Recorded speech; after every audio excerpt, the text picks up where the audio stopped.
If we talk about emotions in acting, of how to access emotions, you have to be like the princess with a pea under 7 mattresses. You've got to find the truth. And once you find the truth, everything is easy. Then the emotion flows.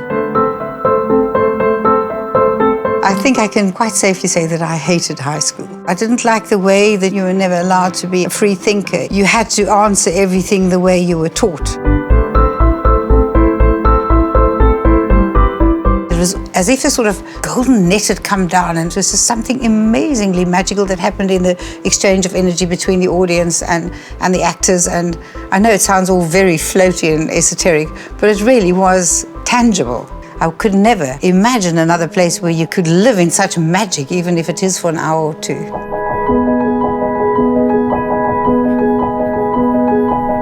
We were living in a very unreal world. It was like swimming through a dirty swimming pool underwater.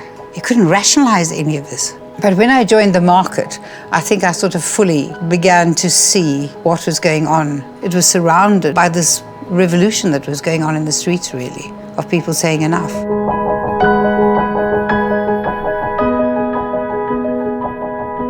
By the time we opened, the letters and the abuse was flooding in, so much so that they kept quite a lot away from me. But what was great was going out into the foyer afterwards and, you know, people coming up to you, black people, Indians, everybody coming up and saying, thank you. Thank you for what you've done, because apartheid had not been scrapped, of course. It was 1985. The relief after 94, it's just been, that's all I can say is I remember that it was just this enormous relief. I think what makes South African people different, for me, is their capacity to forgive. Okay, that's amazing. And now we're going to just try a couple with the hand. And I'll direct you, yep.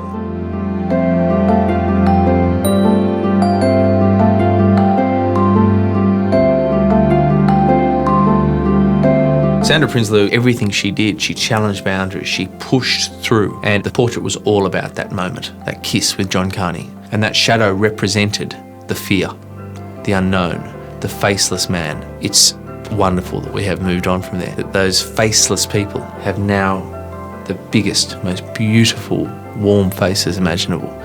And every single person in this country is recognised.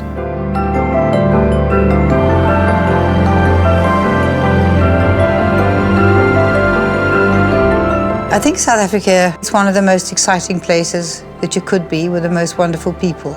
Ordinary people doing the most extraordinary things. And I still don't think that one could live anywhere in the world and have the excitement and the lifestyle that you can have here.